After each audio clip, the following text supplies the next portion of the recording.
ಸ್ನೇಹಿತರೆ, ಕೆಲವು ಮಾತುಗಳು ಕಾಲ ದೇಶಗಳ ಗಡಿಯನ್ನು ಮೀರಿ ಈ ಜಗತ್ತಿನ ಮೇಲೆ ತಮ್ಮ ಪ್ರಭಾವ ಬೀರಿ ನಿರಂತರ ಪ್ರೇರಣೆಗೆ ಕಾರಣವಾಗುತ್ತವೆ. ಅಂತಹ ವಿರಳ ಮಾತುಗಳೇ ಈಗ ನೀವು ಕೇಳುತ್ತಿರುವ ಅರ್ಲ್ ನೈಟಿಂಗೇಲರ ಭಾಷಣ. 1956ರಲ್ಲಿ ಅಮೆರಿಕಾದಲ್ಲಿ ಪ್ರಾರಂಭಗೊಂಡು ಇಂದಿನವರೆಗೂ ಜಗತ್ತಿನ ಅಸಂಖ್ಯ ಜನರ ಯಶಸ್ವಿ ಜೀವನಕ್ಕೆ ಮುನ್ನುಡಿ ಬರೆದ ಕೀರ್ತಿ ಈ ಮಾತುಗಳಿಗಿದೆ. ಪ್ರತಿಯೊಬ್ಬ ಕೆಚ್ಚೆದೆಯ ಕನ್ನಡಿಗನು ಈ ಮಾತುಗಳನ್ನು ಕೇಳಿ ಯಶಸ್ವಿ ವ್ಯಕ್ತಿಗಳಾಗಲಿ ಎಂಬ ಹಾರೈಕೆಗಳೊಂದಿಗೆ ಈ ಪ್ರಸ್ತುತಿ ಕೇಳಿ. ಅವರ ಭಾಷಣದ ಕನ್ನಡದ ಅವತರಣಿಕೆ. ಇಂದು ನಾನು ನಿಮಗೆ ಈ ವಿಶ್ವದ ಅತ್ಯಂತ ಆಶ್ಚರ್ಯಕರ ರಹಸ್ಯದ ಬಗ್ಗೆ ಹೇಳಲಿದ್ದೇನೆ. ಈ ವಿಷಯಕ್ಕೆ ಇನ್ನೂ ಬಹಳ ದಿನ ಆಗಿಲ್ಲ. ಮಹಾನ್ ಚಿಂತಕರೂ ಹಾಗೂ ನೋಬೆಲ್ ಪ್ರಶಸ್ತಿ ಪುರಸ್ಕೃತರೂ ಆದ ಆಲ್ಬರ್ಟ್ ಸ್ವಿಟ್ಜರ್ ಅವರನ್ನು ಲಂಡನ್ನಲ್ಲಿ ಒಂದು ಸಂದರ್ಶನದ ಸಂದರ್ಭದಲ್ಲಿ ಓರ್ವ ವರದಿಗಾರ ಕೇಳಿದ, ಡಾಕ್ಟರ್, ಇಂದು ಮನುಕುಲದಿಂದ ಆಗಿರುವ ತಪ್ಪು ಯಾವುದು? ಆಗ ಮಹಾನ್ ಡಾಕ್ಟರ್ ಅವರು ಒಂದು ಕ್ಷಣ ಮೌನ ಆದರು ಹಾಗೂ ನಂತರ ಕೇವಲ ಒಂದೇ ಒಂದು ಮಾತು ಹೇಳಿದರು. ಅದೆಂದರೆ, ಮನುಷ್ಯನು ವಿಚಾರ ಮಾಡುವುದಿಲ್ಲ. ಈಗ ನಾನೂ ಕೂಡ ನಿಮ್ಮೊಂದಿಗೆ ಈ ವಿಷಯದ ಬಗ್ಗೆಯೇ ಮಾತನಾಡಲಿದ್ದೇನೆ. ಇಂದು ನಾವು ಒಂದು ಸುವರ್ಣ ಯುಗದಲ್ಲಿ ಬದುಕುತ್ತಿದ್ದೇವೆ. ಮನುಷ್ಯನು ಸಾವಿರಾರು ವರ್ಷಗಳಿಂದ ಕನಸು ಕಾಣುತ್ತಿರುವ ಹಾಗೂ ಶ್ರಮ ಪಡುತ್ತಿರುವ ಸಮಯ ಇದಾಗಿದೆ. ಆದರೆ ಈಗ ಅಂಥ ಸಮಯ ಉಪಲಬ್ಧವಾಗಿರುವಾಗ ನಾವು ಅದನ್ನು ಪುಕ್ಕಟೆ ಎಂದುಕೊಂಡಿದ್ದೇವೆ, ಹಾಗೆಯೇ ಉಡುಗೊರೆಯಾಗಿ ಬಂದಿರುವಂತೆ. ಆದರೆ ಇಂಥ ಸಮಯದ ಹಿಂದೆ ಆಗಿರುವ ಸಂಘರ್ಷ ಹಾಗೂ ಶ್ರಮವನ್ನು ನಾವು ಮರೆತಿದ್ದೇವೆ. ನಿಜವಾಗಿಯೂ ಏನಾಗ್ತಿದೆ ಅಂತ ನಿಮಗೆ ಗೊತ್ತಾ? ಉದಾಹರಣೆಗೆ, 100 ಜನರನ್ನು ತೆಗೆದುಕೊಳ್ಳಿ. ಅವರು ತಮ್ಮ 25ನೇ ವಯಸ್ಸಿನಲ್ಲಿ ತಮ್ಮ ಉದ್ಯೋಗವನ್ನು ಪ್ರಾರಂಭಿಸ್ತಾರೆ. ಅವರು 65ನೇ ವರ್ಷಕ್ಕೆ ಕಾಲಿಡುವಷ್ಟರಲ್ಲಿ ಅವರು ಏನಾಗಿರಬಹುದು ಎಂದು ನಿಮಗೆ ಅಂದಾಜು ಇದೆಯಾ? 25ನೇ ವರ್ಷದಿಂದ ಪ್ರಾರಂಭಿಸಿದ ಅವರೆಲ್ಲರಿಗೂ ತಾವು ಯಶಸ್ವಿಯಾಗುತ್ತೇವೆ ಎಂಬ ವಿಶ್ವಾಸವಿದೆ. ಅವರಲ್ಲಿ ನೀವು ಯಾರನ್ನೇ ಕೇಳಿರಿ, ನೀವು ಯಶಸ್ವಿಯಾಗಲು ಬಯಸುವಿರಾ ಎಂದು. ಅವರು ಹೇಳ್ತಾರೆ, ನಿಶ್ಚಿತವಾಗಿ. ಅವರ ಕಣ್ಣುಗಳಲ್ಲಿ ಜೀವನದ ಬಗ್ಗೆ ಒಂದು ಉತ್ಸುಕತೆ, ಜಿಜ್ಞಾಸೆ ಇರುವುದನ್ನು ನೀವು ಕಾಣಬಹುದು. ಆ ಕಣ್ಣುಗಳಲ್ಲಿ ಒಂದು ವಿಶೇಷ ಮಿಂಚು ಮತ್ತು ದೃಢತೆಯನ್ನೂ ಕಾಣಬಹುದು. ಅವರ ಮುಂದೆ ಜೀವನವು ಒಂದು ರೋಚಕ ಪ್ರವಾಸದಂತೆ ಇರುವುದು. ಆದರೆ ಅವರು 65 ವರ್ಷದವರಾಗುವಷ್ಟರಲ್ಲಿ ಏನಾಗಿರಬಹುದು ಎಂದು ನೀವು ಊಹಿಸಬಲ್ಲಿರಾ? ಅವರಲ್ಲಿ 65 ವರ್ಷದವರಾಗುವಷ್ಟರಲ್ಲಿ ಒಬ್ಬ ಅತ್ಯಂತ ಶ್ರೀಮಂತ ವ್ಯಕ್ತಿಯಾಗಿರಬಹುದು. ಅವರಲ್ಲಿ 4 ಜನ ಉತ್ತಮ ಹಣಕಾಸಿನ ಸ್ಥಿತಿಯನ್ನು ಹೊಂದಿರಬಹುದು ಹಾಗೂ ಇನ್ನೂ ಕೆಲಸ ಮಾಡುವ ಸಾಮರ್ಥ್ಯ ಹೊಂದಿರಬಹುದು. ಉಳಿದ 90 ಜನ ಮೂಲೆ ಗುಂಪಾಗಿರ್ತಾರೆ. ನೀವೇ ವಿಚಾರ ಮಾಡಿ, 100 ಜನರಲ್ಲಿ ಕೇವಲ 5 ಜನ ಮಾತ್ರ ಒಂದು ಉತ್ತಮ ಹಂತಕ್ಕೆ ತಲುಪಬಲ್ಲವರಾದರು. ಇಷ್ಟು ಅಪಾರ ಜನ ಯಾಕೆ ಅಯಶಸ್ವಿಯಾದರು? ಆ ಮಿಂಚು, ಆ ಪ್ರಬಲ ಇಚ್ಛೆಗಳೆಲ್ಲ ಏನಾದವು? ಅವರು 25 ವರ್ಷದವರಿದ್ದಾಗ ಇದ್ದ ಆ ಕನಸುಗಳು, ಆ ಭರವಸೆಗಳು, ಆ ಯೋಚನೆಗಳೆಲ್ಲ ಏನಾದವು? ಮನುಷ್ಯ ಏನು ಮಾಡಬೇಕು ಅಂದುಕೊಳ್ಳುತ್ತಾನೋ ಹಾಗೂ ಏನು ಮಾಡುತ್ತಾನೋ ಅದರ ಮಧ್ಯೆ ಇಷ್ಟೊಂದು ಅಂತರ ಯಾಕೆ? ನಾವು ಕೇವಲ 5% ಜನ ಮಾತ್ರ ಯಶಸ್ವಿಯಾದರು ಎಂದು ಹೇಳಿದಾಗ ನಾವು ಯಶಸ್ಸು ಎಂದರೆ ಏನು ಎನ್ನುವುದನ್ನು ಸ್ಪಷ್ಟಪಡಿಸಬೇಕಾಗುತ್ತೆ. ಮತ್ತು ಯಶಸ್ಸು ಇದರ ವ್ಯಾಖ್ಯೆ ಈ ರೀತಿ ಇದೆ. ಯಶಸ್ಸು ಎಂದರೆ ಯಾವುದಾದರೂ ಒಂದು ಮಹಾನ್ ಗುರಿಯನ್ನು ನಿರ್ಧರಿಸಿ ಅದರೆಡೆಗೆ ಮುನ್ನಡೆಯುವುದು. ಒಂದು ವೇಳೆ ಯಾವುದೇ ವ್ಯಕ್ತಿ ನಿರ್ಧರಿಸಿದ ಗುರಿಯತ್ತ ಕಾರ್ಯ ಮಾಡುತ್ತಿದ್ದಾನೆ ಮತ್ತು ತಾನು ಎಲ್ಲಿ ಹೋಗುತ್ತಿದ್ದೇನೆ ಎಂದು ಸ್ಪಷ್ಟವಾಗಿ ಅರಿತಿದ್ದಾನೋ ಮತ್ತು ತಾನು ಎಲ್ಲಿ ಹೋಗಬೇಕಾಗಿದೆ ಎಂದು ತಿಳಿದಿದ್ದಾನೋ ಆ ವ್ಯಕ್ತಿಯೇ ಯಶಸ್ವಿ ವ್ಯಕ್ತಿಯಾಗುತ್ತಾನೆ. ಒಂದು ವೇಳೆ ಆತ ಹಾಗೆ ಮಾಡುತ್ತಿಲ್ಲವಾದರೆ ಆತ ಯಶಸ್ವಿ ವ್ಯಕ್ತಿಯಾಗಲಾರ. ಅಂದರೆ ಯಶಸ್ಸು ಎಂದರೆ ನಿರ್ಧಾರಿತ ಗುರಿಯನ್ನು ಅರಿತು ಅದರೆಡೆಗೆ ಮುನ್ನಡೆಯುವುದು ಎಂದರ್ಥ. ಮಹಾನ್ ಮನಃಶಾಸ್ತ್ರಜ್ಞರಾದ ರೋಲೋ ಮೇಯವರು ಮನುಷ್ಯನ ಸ್ವ ಅನ್ವೇಷಣೆ ಎಂಬ ಒಂದು ಅದ್ಭುತ ಪುಸ್ತಕ ಬರೆದಿದ್ದಾರೆ. ಆ ಪುಸ್ತಕದಲ್ಲಿ ಅವರು ಬರೆಯುತ್ತಾರೆ, ನಮ್ಮ ಸಮಾಜದಲ್ಲಿ ಧೈರ್ಯ ಮತ್ತು ಉತ್ಸಾಹದ ವಿರುದ್ಧಾರ್ಥಕ ಕ್ರಿಯೆ ಹೇಳಿತನವಲ್ಲ, ಆದರೆ ಅದು ಅನುರೂಪತೆಯಾಗಿದೆ. ಇಂದು ನಮ್ಮ ಮುಂದಿರುವ ಅತ್ಯಂತ ದೊಡ್ಡ ಸಮಸ್ಯೆ ಎಂದರೆ ಅನುರೂಪತೆಯಾಗಿದೆ. ಅಂದರೆ ಯಾವುದೇ ವಿಚಾರ ಮಾಡದೆ ಗುಂಪಿನಂತೆ ವರ್ತಿಸುವ ಮನಸ್ಥಿತಿ ಆಗಿದೆ. ಏನು ಮಾಡುತ್ತಿದ್ದೇವೆ, ಏಕೆ ಮಾಡುತ್ತಿದ್ದೇವೆ ಎಂಬ ಅರಿವಿಲ್ಲದೆ ಬಹಳಷ್ಟು ಜನರು ಇನ್ನೊಬ್ಬರು ಏನು ಮಾಡುತ್ತಿದ್ದಾರೋ ಅದನ್ನೇ ಅನುಸರಿಸುತ್ತಿದ್ದಾರೆ. ಬಹುಶಃ 6 ವರ್ಷದವರಿದ್ದಾಗ ನಾವು ಓದು ಬರಹ ಕಲಿಯಲು ಪ್ರಾರಂಭಿಸುತ್ತೇವೆ ಹಾಗೂ 25 ವರ್ಷದವರಾಗುವಷ್ಟರಲ್ಲಿ ನಮ್ಮ ದುಡಿಮೆ ಪ್ರಾರಂಭಿಸುತ್ತೇವೆ, ನಮ್ಮ ಕುಟುಂಬದ ಜವಾಬ್ದಾರಿ ತೆಗೆದುಕೊಳ್ಳುತ್ತೇವೆ. ಆದರೆ ನಾವು 65 ವರ್ಷದವರಾದರೂ ಕೂಡ ಆರ್ಥಿಕ ದೃಷ್ಟಿಯಿಂದ ಆತ್ಮನಿರ್ಭರ ಹಾಗೂ ನಿಶ್ಚಿಂತರು ಹೇಗೆ ಆಗಬೇಕೆಂದು ಕಲಿಯುವುದಿಲ್ಲ. ಏಕೆಂದರೆ ನಾವು ಬರೀ ಇನ್ನೊಬ್ಬರ ನೋಡಿ ಬದುಕಲು ಕಲಿತಿದ್ದೇವೆ. ಇಲ್ಲಿ ನಿಜವಾದ ಸಮಸ್ಯೆ ಏನೆಂದರೆ ಸಮಾಜದಲ್ಲಿ ಪ್ರತಿಶತ 95ರಷ್ಟು ದೊಡ್ಡ ಸಮೂಹವಾದ ಅಯಶಸ್ವಿ ವ್ಯಕ್ತಿಗಳ ಅನುಕರಣೆ ಮಾಡುತ್ತಿದ್ದೇವೆ. ಈಗ ಪ್ರಶ್ನೆ ಏನೆಂದರೆ, ಇಷ್ಟು ಅಪಾರ ಪ್ರಮಾಣದ ಜನರು ಇನ್ನೊಬ್ಬರ ನಕಲು ಏಕೆ ಮಾಡುತ್ತಾರೆ? ಇದರ ಉತ್ತರ ಅವರಿಗೂ ತಿಳಿದಿಲ್ಲ. ನಾವೆಲ್ಲ ಪರಿಸ್ಥಿತಿಯ ಕೈಗೊಂಬೆಗಳಾಗಿದ್ದೇವೆ ಎಂದು ಅವರು ವಿಶ್ವಾಸ ಹೊಂದಿದ್ದಾರೆ. ಇಂಥ ಜನರು ಹೊರಗಿನ ಶಕ್ತಿಗಳಿಂದ ಪ್ರಭಾವಕ್ಕೆ ಒಳಗಾಗುವ ವ್ಯಕ್ತಿಗಳಾಗಿದ್ದಾರೆ. ಒಂದು ಸಲ ಬಹಳಷ್ಟು ಜನ ಕಾರ್ಮಿಕರ ಮೇಲೆ ಒಂದು ಸರ್ವೆ ಮಾಡಲಾಯಿತು. ಅವರೆಲ್ಲರಿಗೂ ನೀವು ಕೆಲಸ ಏಕೆ ಮಾಡುತ್ತೀರಿ ಎಂಬ ಪ್ರಶ್ನೆ ಕೇಳಲಾಯಿತು. ಇಷ್ಟು ಬೇಗ ಬೆಳಿಗ್ಗೆ ಏಕೆ ಏಳುತ್ತೀರಿ ಎಂದು ಕೇಳಲಾಯಿತು. 20ರಲ್ಲಿ 19 ವ್ಯಕ್ತಿಗಳ ಹತ್ತಿರ ಈ ಪ್ರಶ್ನೆಗಳಿಗೆ ಉತ್ತರ ಇರಲಿಲ್ಲ. ಎಲ್ಲರೂ ಎದ್ದು ಕೆಲಸಕ್ಕೆ ಹೋಗುತ್ತಾರೆ, ಅದಕ್ಕೆ ನಾವು ಹೋಗುತ್ತೇವೆ ಎಂದು ಉತ್ತರ ನೀಡಿದರು. ಈಗ ನಾವು ಮತ್ತೆ ಯಶಸ್ಸು ಇದರ ವ್ಯಾಖ್ಯೆಯನ್ನು ನೋಡೋಣ. ತನ್ನ ಗುರಿಯನ್ನು ನಿರ್ಧರಿಸಿ ಅದರೊಳಗೆ ಮುನ್ನಡೆಯುವವನೇ ಯಶಸ್ವಿ ವ್ಯಕ್ತಿಯಾಗುತ್ತಾನೆ. ಇಂಥ ವ್ಯಕ್ತಿ ನಾನು ಜೀವನದಲ್ಲಿ ಇಂಥದ್ದೇ ಸಾಧನೆ ಮಾಡುತ್ತೇನೆ ಎಂದು ನಿರ್ಧರಿಸಿ ಆ ದಿಕ್ಕಿನಲ್ಲಿ ಕಾರ್ಯಪ್ರವೃತ್ತನಾಗುತ್ತಾನೆ. ಈಗ ಯಶಸ್ವಿ ವ್ಯಕ್ತಿಗಳ ಕೆಲವು ಉದಾಹರಣೆ ಹೇಳುತ್ತೇವೆ, ಕೇಳಿ. ಮಕ್ಕಳಿಗೆ ಉತ್ತಮವಾಗಿ ಪಾಠ ಮಾಡುವ ಓರ್ವ ಶಾಲಾ ಶಿಕ್ಷಕಿಯನ್ನು ಯಶಸ್ವಿ ವ್ಯಕ್ತಿ ಎನ್ನಬಹುದು. ಏಕೆಂದರೆ ಆಕೆ ಅದನ್ನೇ ಮಾಡಬಯಸಿದ್ದಳು. ತಾಯಿ ಅಥವಾ ಹೆಂಡತಿಯಾಗಿ ಕುಟುಂಬ ನಿರ್ವಹಣೆ ಮಾಡುವ ಓರ್ವ ಹೆಣ್ಣು ಮಗಳೂ ಯಶಸ್ವಿ ವ್ಯಕ್ತಿಯೇ. ಏಕೆಂದರೆ ಆಕೆ ತನ್ನ ಜವಾಬ್ದಾರಿಯನ್ನು ಉತ್ತಮವಾಗಿ ನಿರ್ವಹಿಸುತ್ತಿದ್ದಾಳೆ. ಒಂದು ಪೆಟ್ರೋಲ್ ಬಂಕ್ದಲ್ಲಿ ಕೆಲಸ ಮಾಡುವ ಯುವಕ ಕೂಡ ಯಶಸ್ವಿ ವ್ಯಕ್ತಿಯೇ. ಏಕೆಂದರೆ ಆ ಉದ್ಯೋಗವನ್ನು ಆತ ಬಯಸಿ ಮಾಡುತ್ತಿದ್ದಾನೆ. ಮಾರುಕಟ್ಟೆಯಲ್ಲಿ ಕಾರ್ಯನಿರ್ವಹಿಸುತ್ತಿರುವ ಓರ್ವ ಅತ್ಯುತ್ತಮ ಸೇಲ್ಸ್ಮನ್ ಕೂಡ ಯಶಸ್ವಿ ವ್ಯಕ್ತಿಯೇ ಆಗಿದ್ದಾನೆ. ತಾನು ಮಾಡುತ್ತಿರುವ ಕೆಲಸದ ಬಗ್ಗೆ ಸ್ಪಷ್ಟ ವಿಚಾರ ಹೊಂದಿ, ಸ್ಪಷ್ಟ ಗುರಿ ಹೊಂದಿ ಕಾರ್ಯ ಮಾಡುತ್ತಿರುವ ಪ್ರತಿಯೊಬ್ಬ ವ್ಯಕ್ತಿಯೂ ಯಶಸ್ವಿ ವ್ಯಕ್ತಿಯೇ ಆಗಿದ್ದಾನೆ. ಏಕೆಂದರೆ ಆ ಕೆಲಸವನ್ನೇ ಮಾಡಲು ಆತ ನಿರ್ಧಾರ ಮಾಡಿದ್ದನು. ಆದರೆ 20ರಲ್ಲಿ ಕೇವಲ ಒಬ್ಬರು ಮಾತ್ರ ಹೀಗೆ ಮಾಡಬಲ್ಲವರಾಗಿದ್ದಾರೆ.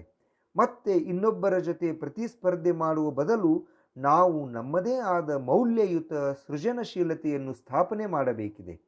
ನಾವೆನಿಸಿದಂತೆ ನಮ್ಮ ನಾಳೆಗಳನ್ನು ಸೃಷ್ಟಿಸಬಹುದಾದ ಕೌಶಲ್ಯ ಅಥವಾ ಸಂಪತ್ತಿನ ಹುಡುಕಾಟದಲ್ಲಿ ನಾನು ಸುಮಾರು 20 ವರ್ಷಗಳನ್ನು ಕಳೆದೆ. ಒಬ್ಬ ವ್ಯಕ್ತಿಯ ಭವಿಷ್ಯವನ್ನು ಸ್ಪಷ್ಟವಾಗಿ ನಿರ್ಧರಿಸಬಹುದಾದಂಥ, ಆತನ ಭವಿಷ್ಯವಾಣಿ ಮಾಡಬಹುದಾದಂಥ ಅಥವಾ ಯಾವುದಾದರೂ ಸಂಪತ್ತು ಕೌಶಲ್ಯ ಇದೆಯಾ? ಆ ವ್ಯಕ್ತಿಗೆ ಆತನ ಯಶಸ್ಸಿನ ಭರವಸೆ ಕೊಡುವಂಥ, ಒಬ್ಬ ವ್ಯಕ್ತಿಯ ಭವಿಷ್ಯವನ್ನು ಸ್ಪಷ್ಟವಾಗಿ ನಿರ್ಧರಿಸಬಹುದಾದಂಥ, ಆತನ ಭವಿಷ್ಯವಾಣಿ ಮಾಡಬಹುದಾದಂಥ, ಆ ವ್ಯಕ್ತಿಗೆ ಆತನ ಯಶಸ್ಸಿನ ಭರವಸೆ ಕೊಡುವಂಥ ಯಾವುದಾದರೂ ಸಂಪತ್ತು ಅಥವಾ ಕೌಶಲ್ಯ ಇದೆಯಾ? ಒಂದು ವೇಳೆ ಇಂಥ ಸಂಪತ್ತು ಇರುವುದರ ಬಗ್ಗೆ ಜನರಿಗೆ ಅರಿವು ಇದ್ದರೆ, ಅದನ್ನು ಬಳಸುವ ವಿಧಾನ ತಿಳಿದಿದ್ದರೆ ಎಷ್ಟು ಚೆನ್ನಾಗಿರುತ್ತಿತ್ತು. ನಾನು ನಿಮಗೆ ಸ್ಪಷ್ಟವಾಗಿ ಹೇಳುತ್ತೇನೆ, ಅಂಥ ಒಂದು ಸಂಪತ್ತು ಇದೆ ಹಾಗೂ ನಾನು ಅದನ್ನು ಹೊಂದಿದ್ದೇನೆ. ಜಗತ್ತಿನಲ್ಲಿ ಇಷ್ಟೊಂದು ಜನ ಸಾಕಷ್ಟು ಪರಿಶ್ರಮ ಪಡುತ್ತಾ ಇದ್ದಾರೆ, ಆದರೆ ಅವರಿಗೆ ತಕ್ಕ ಪ್ರತಿಫಲ ಸಿಗುತ್ತಾ ಇಲ್ಲ. ಅದನ್ನು ನೋಡಿ ನಿಮಗೆ ಆಶ್ಚರ್ಯ ಎನಿಸೋದಿಲ್ವಾ? ಆದರೆ ಕೆಲವರಿಗೆ ಮಾತ್ರ ಯಾವುದೇ ಹೆಚ್ಚಿನ ಶ್ರಮ ಪಡದೆ ಎಲ್ಲವನ್ನೂ ಪಡಿತಾರೆ. ಅಂದರೆ ಅವರ ಹತ್ತಿರ ಒಂದು ಚಮತ್ಕಾರ ಇದೆ. ಅವರು ಮುಟ್ಟಿದ್ದೆಲ್ಲ ಬಂಗಾರವಾಗುತ್ತೆ ಅಂತ ಕೆಲವು ವ್ಯಕ್ತಿಗಳ ಬಗ್ಗೆ ಜನರು ಹೇಳುವುದನ್ನು ನೀವು ಕೇಳಿರಬಹುದು. ನೀವು ಗಮನಿಸಿದ್ದೀರಾ? ಒಬ್ಬ ಯಶಸ್ವಿ ವ್ಯಕ್ತಿ ಯಾವಾಗಲೂ ಸಫಲ ಪ್ರಯತ್ನಗಳನ್ನೇ ಮಾಡುತ್ತಾ ಇರುತ್ತಾನೆ, ಹಾಗೂ ಒಬ್ಬ ಅಯಶಸ್ವಿ ವ್ಯಕ್ತಿ ಅಸಫಲ ಪ್ರಯತ್ನಗಳನ್ನು ಮಾಡುತ್ತಿರುತ್ತಾನೆ. ಅವರು ಇಟ್ಟುಕೊಂಡ ಗುರಿಯಿಂದಾಗಿ ಈ ರೀತಿ ಘಟಿಸುತ್ತೆ. ನಮ್ಮಲ್ಲಿ ಅನೇಕರ ಮುಂದೆ ಗುರಿಗಳಿದ್ದಾವೆ ಮತ್ತು ನಾವು ಆ ದಿಕ್ಕಿನಲ್ಲಿಯೇ ಕಾರ್ಯ ಮಾಡುತ್ತೇವೆ. ಆದರೆ ಕೆಲವರಿಗೆ ಜೀವನದಲ್ಲಿ ಗುರಿಯೇ ಇರುವುದಿಲ್ಲ. ಗುರಿ ಇಟ್ಟುಕೊಂಡ ವ್ಯಕ್ತಿಗೆ ತಾನು ಯಾವ ದಿಕ್ಕಿನಲ್ಲಿ ನಡೆಯಬೇಕೆಂದು ತಿಳಿದಿರುವುದರಿಂದ ಆತ ಯಶಸ್ವಿಯಾಗುತ್ತಾನೆ. ಬಂದರಿನಿಂದ ಸಮುದ್ರಕ್ಕೆ ಇಳಿಯಲಿರುವ ಒಂದು ಹಡಗನ್ನು ಕಲ್ಪಿಸಿಕೊಳ್ಳಿ. ಅದರ ಸಮುದ್ರಯಾನದ ನಕ್ಷೆ ಸಿದ್ಧವಿದೆ. ಅದರ ಕ್ಯಾಪ್ಟನ್ಗೆ ಆ ಹಡಗು ಎಲ್ಲಿ ಮತ್ತು ಎಷ್ಟು ಸಮಯದಲ್ಲಿ ತಲುಪಲಿದೆ ಎಂದು ನಿಶ್ಚಿತವಾಗಿ ತಿಳಿದಿದೆ. ಈ ಹಡಗಿಗೆ ಒಂದು ಸ್ಪಷ್ಟ ಗುರಿ ಇದೆ, ಅದರ ನಕ್ಷೆ ಇದೆ. ಸ್ಪಷ್ಟ ಗುರಿಯನ್ನು ಹೊಂದಿದಂಥ ಈ ಹಡಗು 10,000 ಬಾರಿ ಪ್ರಯಾಣಿಸಿದರೂ 9,999 ಬಾರಿ ನಿಶ್ಚಿತ ಗುರಿಯನ್ನೇ ತಲುಪುತ್ತೆ. ಹೆಚ್ಚು ಕಡಿಮೆ 100ಕ್ಕೆ 100 ಬಾರಿ ತಲುಪಿದ ಹಾಗಾಯಿತು. ಈಗ ಇನ್ನೊಂದು ಹಡಗನ್ನು ಕಲ್ಪಿಸಿಕೊಳ್ಳಿ. ಅದರಲ್ಲಿ ಕ್ಯಾಪ್ಟನ್ ಆಗಲಿ ಅಥವಾ ಹಡಗು ನಡೆಸುವ ಯಾವ ಸದಸ್ಯನಾಗಲಿ ಇಲ್ಲವೇ ಇಲ್ಲ. ಈ ಹಡಗಿಗೆ ಒಂದು ಗುರಿ ಅಥವಾ ಉದ್ದೇಶ ಇಲ್ಲ. ಇಂಜಿನ್ ಸ್ಟಾರ್ಟ್ ಮಾಡಿ ಅದನ್ನು ಸಮುದ್ರಕ್ಕೆ ಬಿಡಲಾಗುತ್ತೆ. ಈ ಹಡಗು ಬಿರುಗಾಳಿಗೆ ಸಿಲುಕಿ ಕಳೆದು ಹೋಗಬಹುದು, ಮುಳುಗಬಹುದು ಅಥವಾ ಯಾವುದೇ ಅಜ್ಞಾತ ಸ್ಥಳದಲ್ಲಿ ಹೋಗಿ ನಿಲ್ಲಬಹುದು ಎಂಬ ನನ್ನ ವಿಚಾರಕ್ಕೆ ನಿಮ್ಮ ಸಹಮತ ಇದೆ ಎಂದು ಭಾವಿಸುತ್ತೇನೆ. ಈ ಹಡಗು ಎಂದೂ ಒಂದು ಯೋಗ್ಯ ಸ್ಥಳವನ್ನು ತಲುಪುವುದೇ ಇಲ್ಲ, ಏಕೆಂದರೆ ಅದಕ್ಕೆ ಗುರಿ ಇಲ್ಲ ಹಾಗೂ ಮಾರ್ಗದರ್ಶನವಿಲ್ಲ.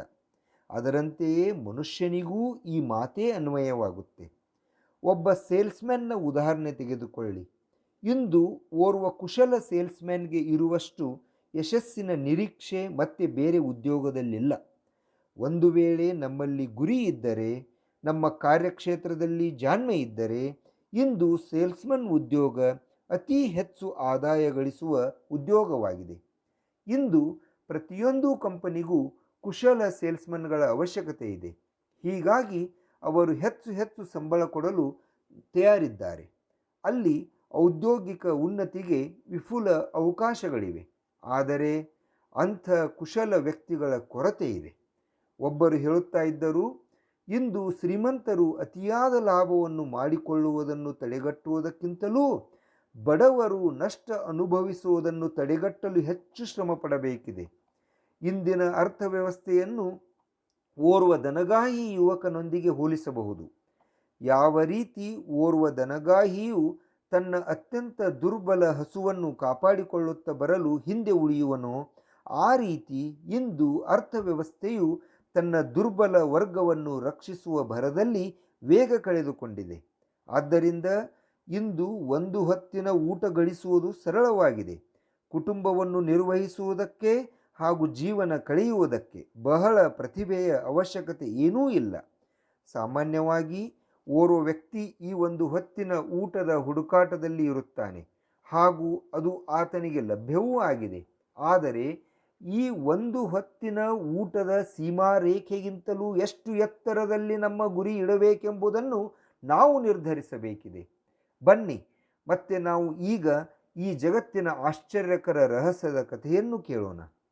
ಜೀವನದಲ್ಲಿ ಸ್ಪಷ್ಟ ಗುರಿಯನ್ನು ಹೊಂದಿದ ವ್ಯಕ್ತಿಗಳು ಏಕೆ ಯಶಸ್ವಿಯಾಗುತ್ತಾರೆ ಹಾಗೂ ಗುರಿ ಇಲ್ಲದ ವ್ಯಕ್ತಿಗಳು ಏಕೆ ಅಪಯಶಸ್ಸು ಹೊಂದುತ್ತಾರೆ?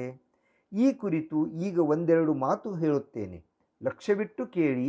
ಅರ್ಥ ಮಾಡಿಕೊಂಡರೆ ನಿಮ್ಮ ಜೀವನದಲ್ಲಿ ಬದಲಾವಣೆ ನಿಶ್ಚಿತ. ಈಗ ನಾನು ಹೇಳುವ ಮಾತುಗಳನ್ನು ನೀವು ಪೂರ್ಣವಾಗಿ ಅರ್ಥ ಮಾಡಿಕೊಂಡರೆ ನಿಮ್ಮ ಜೀವನದಲ್ಲಿ ಅಗಾಧ ಪರಿವರ್ತನೆ ಕಾಣುವಿರಿ.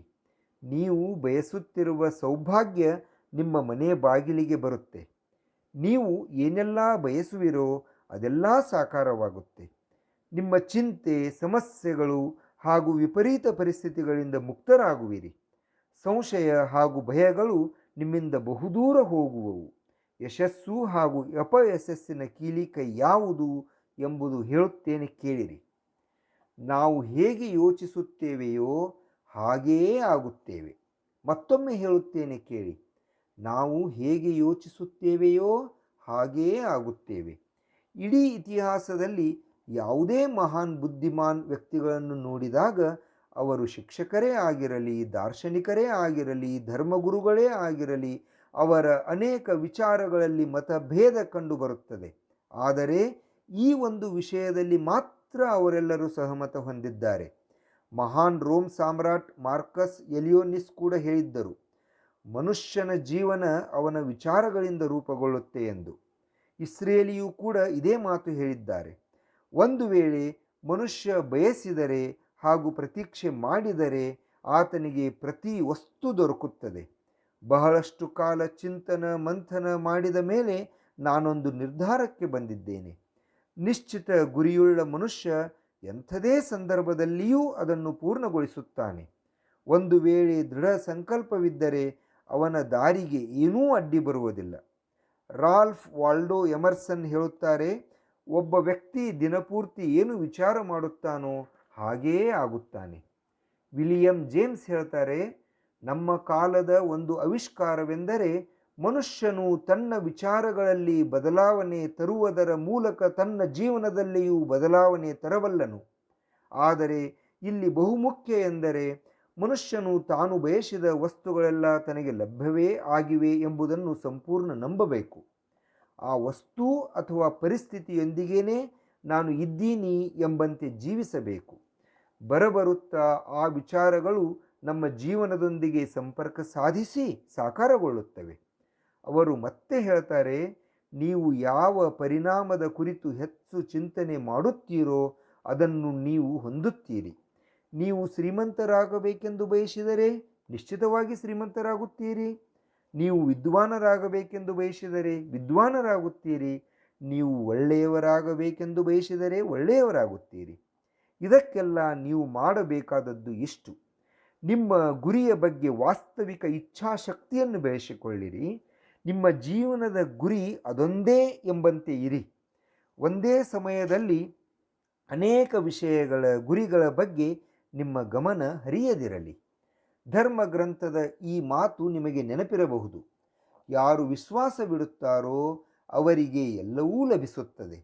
ಡಾಕ್ಟರ್ ನಾರ್ಮನ್ ವಿಲ್ಸನ್ ವಿಲೆ ಅವರು ಹೇಳಿದ್ದಾರೆ, ಇಡೀ ಸೃಷ್ಟಿಯ ನಿಯಮಗಳಲ್ಲಿ ಒಂದು ಮಹತ್ವದ ನಿಯಮವೇನೆಂದರೆ ನಿಮ್ಮ ವಿಚಾರಗಳು ನಕಾರಾತ್ಮಕವಾಗಿದ್ದಲ್ಲಿ ಅದರ ಪರಿಣಾಮಗಳು ನಕಾರಾತ್ಮಕವೇ ಆಗುತ್ತವೆ, ಮತ್ತು ನಿಮ್ಮ ವಿಚಾರಗಳು ಸಕಾರಾತ್ಮಕವಾಗಿದ್ದಲ್ಲಿ ಅದರ ಪರಿಣಾಮಗಳು ಸಕಾರಾತ್ಮಕವೇ ಆಗಿರುತ್ತವೆ. ಇಂಥ ಒಂದು ಸಾಧಾರಣ ವಾಸ್ತವಿಕತೆಯೇ ಸಮೃದ್ಧಿಯ ಹಾಗೂ ಸಫಲತೆಯ ಆಶ್ಚರ್ಯಕರ ನಿಯಮದ ಆಧಾರವಾಗಿದೆ. ಕೇವಲ 4 ಶಬ್ದಗಳಲ್ಲಿ ಹೇಳಬೇಕೆಂದರೆ ವಿಶ್ವಾಸ ಇಡಿರಿ, ಸಫಲತೆ ಹೊಂದಿರಿ. ವಿಲಿಯಂ ಶೇಕ್ಸ್ಪಿಯರ್ ಅವರು ಹೀಗೆ ಹೇಳುತ್ತಾರೆ, ನಮ್ಮ ಸಂಶಯ ಬುದ್ಧಿಯು ವಿಶ್ವಾಸಘಾತುಕವಾಗಿದೆ. ನಮ್ಮ ಗುರಿಯೆಡೆಗೆ ನಮ್ಮ ಪ್ರಯತ್ನ ಮಾಡುವಲ್ಲಿ ಅದು ನಮ್ಮನ್ನು ಭಯಭೀತರನ್ನಾಗಿಸುತ್ತದೆ. ಇದರಿಂದಾಗಿ ನಾವು ಗೆಲ್ಲಬಹುದಾಗಿದ್ದ ಪ್ರತಿ ಸಂದರ್ಭದಲ್ಲೂ ಸೋಲುತ್ತೇವೆ. ಜಾರ್ಜ್ ಬರ್ನಾರ್ಡ್ ಶಾ ಹೇಳುತ್ತಾರೆ, ಜನರು ಇಂದಿನ ತಮ್ಮ ಸ್ಥಿತಿಗೆ ತಮ್ಮ ದೈವ ಅಥವಾ ಪರಿಸರ ಕಾರಣವೆಂದು. ಆದರೆ ನಾನು ದೈವದಲ್ಲಿ ಅಥವಾ ಪರಿಸರದಲ್ಲಿ ವಿಶ್ವಾಸವಿಡುವುದಿಲ್ಲ. ಈ ಜಗತ್ತಿನಲ್ಲಿ ಯಾರು ತಮ್ಮ ಕೆಲಸವನ್ನು ಪ್ರಾರಂಭಿಸಿ ತಮಗೆ ಬೇಕಾದ ಪರಿಸರ ನಿರ್ಮಾಣ ಮಾಡಿಕೊಳ್ಳಬಲ್ಲರೋ ಅವರೇ ಯಶಸ್ವಿ ವ್ಯಕ್ತಿಯಾಗುತ್ತಾರೆ. ಈ ವಾಸ್ತವಿಕತೆ ಎಷ್ಟು ಸುಖದಾಯಕವಾಗಿದೆ ಅಲ್ವಾ? ಮತ್ತು ಯಾರು ಇದರ ಮೇಲೆ ವಿಶ್ವಾಸವಿಟ್ಟಿದ್ದಾರೋ ಅವರೆಲ್ಲ ಸಫಲರಾಗಿದ್ದಾರೆ. ನಾವು ಏನು ವಿಚಾರ ಮಾಡುತ್ತೇವೆಯೋ ನಾವು ಅದೇ ಆಗುತ್ತೇವೆ. ಆದ್ದರಿಂದ ನಾವು ಒಂದು ದೃಢ ಹಾಗೂ ಸಾರ್ಥಕ ಲಕ್ಷ್ಯದ ಕುರಿತು ವಿಚಾರ ಮಾಡಿದರೆ ಅದನ್ನು ನಿಶ್ಚಿತ ಹೊಂದುತ್ತೇವೆ. ಇನ್ನು ಇನ್ನೋರ್ವ ಲಕ್ಷ್ಯರಹಿತ ವ್ಯಕ್ತಿಯನ್ನು ನೋಡಿದರೆ ಅವನಿಗೆ ತಾನು ಎಲ್ಲಿ ಹೊರಟಿರುವೆನೋ ತಿಳಿದಿಲ್ಲ. ಆದ್ದರಿಂದ ಅವನು ಸಂಶಯ, ಭಯ, ಚಿಂತೆಯಲ್ಲಿ ಮುಳುಗಿ ಹೋಗಿದ್ದಾನೆ. ಹೀಗಾಗಿ ಅವನು ಎಂಥ ವಿಚಾರ ಮಾಡುತ್ತಿದ್ದಾನೋ ಹಾಗೆಯೇ ಆಗುವನು. ಒಂದು ವೇಳೆ ಆತ ಏನೂ ವಿಚಾರ ಮಾಡುತ್ತಿಲ್ಲವಾದರೆ ಅವನು ಏನೂ ಆಗಲಾರ. ಹೌದಾ? ಹಾಗಿದ್ದರೆ ಇದೆಲ್ಲ ಹೇಗೆ ಆಗುತ್ತದೆ ಎಂದು ತಿಳಿಯೋಣ ಬನ್ನಿರಿ. ನಾವು ಹೇಗೆ ವಿಚಾರ ಮಾಡುತ್ತೇವೆಯೋ ನಾವು ಹಾಗೇ ಏಕೆ ಆಗುತ್ತೇವೆ? ಇದೆಲ್ಲ ಹೇಗೆ ಮತ್ತು ಏಕೆ ಆಗುತ್ತದೆ ಹೇಳುತ್ತೇವೆ ಕೇಳಿ. ಒಂದು ಮಾತು ಕಲ್ಪಿಸಿಕೊಳ್ಳಿ. ಒಬ್ಬ ರೈತನ ಹತ್ತಿರ ಒಂದು ತುಂಡು ಭೂಮಿ ಇದೆ. ಆ ಜಮೀನು ಫಲವತ್ತಾಗಿದೆ. ಈ ಭೂಮಿಯಲ್ಲಿ ಏನು ಬಿತ್ತಬೇಕು ಎಂಬುದು ಸಂಪೂರ್ಣವಾಗಿ ರೈತನ ನಿರ್ಧಾರ. ಅವನು ಏನೇ ಬಿತ್ತಿದರೂ ಜಮೀನಿಗೆ ಏನೂ ವ್ಯತ್ಯಾಸವಾಗುವುದಿಲ್ಲ. ಗಮನಿಸಿ, ಮನುಷ್ಯನ ಮನಸ್ಸೂ ಈ ಜಮೀನಿನ ತರಹವೇ ಇದೆ. ಆದ್ದರಿಂದ ಜಮೀನಿನ ರೀತಿಯಲ್ಲಿ ಮನಸ್ಸಿಗೂ ಕೂಡ ನೀವು ಎಂಥ ವಿಚಾರ ಬಿತ್ತುತ್ತಿದ್ದೀರಿ ಎಂಬುದರಿಂದ ಏನೂ ವ್ಯತ್ಯಾಸವಾಗುವುದಿಲ್ಲ. ನೀವು ಏನನ್ನು ಬಿತ್ತುವಿರೋ ಅದರ ಬೆಳೆಯನ್ನೇ ಪಡೆಯುತ್ತೀರಿ. ಇದೇ ವಾಸ್ತವಿಕತೆಯ ಸಕಾರಾತ್ಮಕ ಹಾಗೂ ನಕಾರಾತ್ಮಕ ವಿಚಾರಗಳಿಗೂ ಅನ್ವಯವಾಗುತ್ತೆ. ಒಂದು ವೇಳೆ ನೀವು ಸಕಾರಾತ್ಮಕ ವಿಚಾರ ಬಿತ್ತಿದ್ದರೆ ಯಶಸ್ಸಿನ ಬೆಳೆ ಬೆಳೆಯುತ್ತೀರಿ. ಆದರೆ ನಕಾರಾತ್ಮಕ ವಿಚಾರ ಬಿತ್ತಿದ್ದರೆ ಅಪಯಶಸ್ಸು ಪಡೆಯುತ್ತೀರಿ.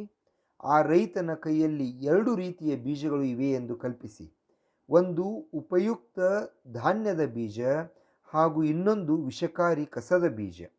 ರೈತನು ಆ ಭೂಮಿಯಲ್ಲಿ ಬೇರೆ ಬೇರೆ ಕಡೆ 2 ರೀತಿ ಬೀಜ ಬಿತ್ತುತ್ತಾನೆ, ನೀರುಣಿಸುತ್ತಾನೆ, ರಕ್ಷಿಸುತ್ತಾನೆ. ಈಗ ಜಮೀನು ಬೆಳೆ ನೀಡುತ್ತಿದೆ. ಒಂದು ಅನ್ನದ ಬೆಳೆ, ಇನ್ನೊಂದು ವಿಷಕಾರಿ ಕಸ. ನೀವು ಕೇಳಿಲ್ಲವೇ, ಏನನ್ನು ಬಿತ್ತುವಿರೋ ಅದನ್ನೇ ಬೆಳೆಯುವಿರಿ.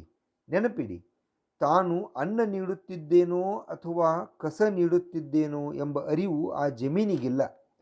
ಈ ಮನುಷ್ಯನ ಮಿದುಳು ಈ ಭೂಮಿಗಿಂತಲೂ ಹೆಚ್ಚು ಭರವಸೆದಾಯಕ ಹಾಗೂ ಚಮತ್ಕಾರಿಯಾಗಿದೆ. ಆದರೆ ಇದು ಕೂಡ ಭೂಮಿಯ ಸಿದ್ಧಾಂತದಂತೆಯೇ ಕಾರ್ಯ ಮಾಡುತ್ತದೆ. ಅದು ಕೂಡ ನಾವು ಅದರಲ್ಲಿ ಏನು ಬಿತ್ತುತ್ತಿದ್ದೇವೆ ಎಂಬ ಬಗ್ಗೆ ಚಿಂತಿಸುವುದೇ ಇಲ್ಲ. ನೀವು ಏನು ಬಿತ್ತುತ್ತೀರೋ ಅದನ್ನೇ ಮರಳಿ ಕೊಡುವುದಷ್ಟೇ ಅದರ ಕೆಲಸ. ಅದು ಸಫಲತೆ ಇರಲಿ, ಅಸಫಲತೆ ಇರಲಿ, ಸ್ಪಷ್ಟ ಗುರಿ ಇರಲಿ ಅಥವಾ ಗೊಂದಲಮಯ ಸ್ಥಿತಿ ಇರಲಿ, ತಪ್ಪು ತಿಳುವಳಿಕೆ ಇರಲಿ, ಭಯ ಇರಲಿ, ಚಿಂತೆ ಇರಲಿ, ಏನೇ ಇರಲಿ, ನೀವು ಅದರಲ್ಲಿ ಏನು ಹಾಕುತ್ತೀರೋ ಅದೇ ಮರಳಿ ಬರುವುದು.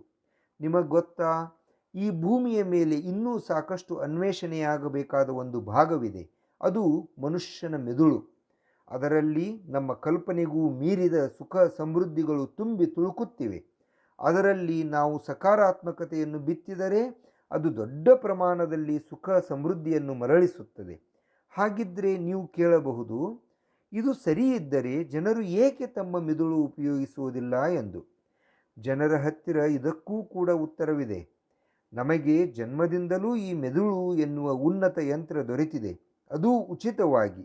ಮತ್ತು ಯಾವುದು ನಮಗೆ ಉಚಿತವಾಗಿ ದೊರೆಯುತ್ತದೆಯೋ ಅದಕ್ಕೆ ನಾವು ಅತಿ ಕಡಿಮೆ ಮಹತ್ವ ಕೊಡುತ್ತೇವೆ.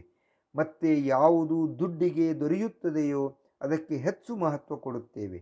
ಆದರೆ ನಿಜವಾಗಿಯೂ ಅದರ ವಿರುದ್ಧವಾಗಿ ಇರುವುದು ಸರಿಯಾಗಿದೆ. ನಮ್ಮ ಜೀವನಕ್ಕೆ ಅತಿ ಅವಶ್ಯವಿರುವುದೆಲ್ಲವೂ ಉಚಿತವಾಗಿಯೇ ಉಪಲಬ್ಧವಿದೆ. ನಮ್ಮ ಮಿದುಳು, ನಮ್ಮ ಆತ್ಮ, ನಮ್ಮ ಶರೀರ, ನಮ್ಮ ಆಶೆಗಳು, ನಮ್ಮ ಕನಸುಗಳು, ನಮ್ಮ ಬುದ್ಧಿ, ಪರಿವಾರ, ಮಕ್ಕಳ ಪ್ರೇಮ, ಅಲ್ಲದೆ ಪ್ರಕೃತಿಯ ಕೊಡುಗೆಗಳಾದ ಗಾಳಿ, ಬಿಸಿಲು, ನೀರು ಎಲ್ಲವೂ ಕೂಡ. ಈ ಎಲ್ಲ ಅಮೂಲ್ಯ ವಸ್ತುಗಳು ನಮಗೆ ಉಚಿತವಾಗಿಯೇ ದೊರಕಿವೆ. ಮತ್ತು ಯಾವ ವಸ್ತುಗಳಿಗಾಗಿ ನಾವು ದುಡ್ಡು ಖರ್ಚು ಮಾಡುತ್ತೇವೆಯೋ ಅವುಗಳಿಗೆ ಈ ಅಮೂಲ್ಯ ವಸ್ತುಗಳ ಮುಂದೆ ಬೆಲೆಯೇ ಇಲ್ಲ. ಆ ವಸ್ತುಗಳಿಗೆ ಅನೇಕ ಪರ್ಯಾಯ ಉಪಾಯಗಳುಂಟು. ಆದರೆ ಪ್ರಕೃತಿಯಿಂದ ಉಚಿತವಾಗಿ ನೀಡಲ್ಪಟ್ಟ ವಸ್ತುಗಳಿಗೆ ಪರ್ಯಾಯಗಳಿಲ್ಲ. ಮತ್ತೊಂದು ವಿಷಯವೆಂದರೆ, ಮಾನವನ ಮನಸ್ಸಿನ ಶಕ್ತಿಯ ಸಂಪೂರ್ಣ ಉಪಯೋಗ ಇನ್ನೂ ಆಗಿಲ್ಲ. ಮನುಷ್ಯನ ಮನಸ್ಸು ಎಷ್ಟು ಶಕ್ತಿಶಾಲಿ ಎಂದರೆ ಅದಕ್ಕೆ ನೀವು ಯಾವುದೇ ಕೆಲಸ ಹೇಳಿದರೂ ಮಾಡಬಲ್ಲದು.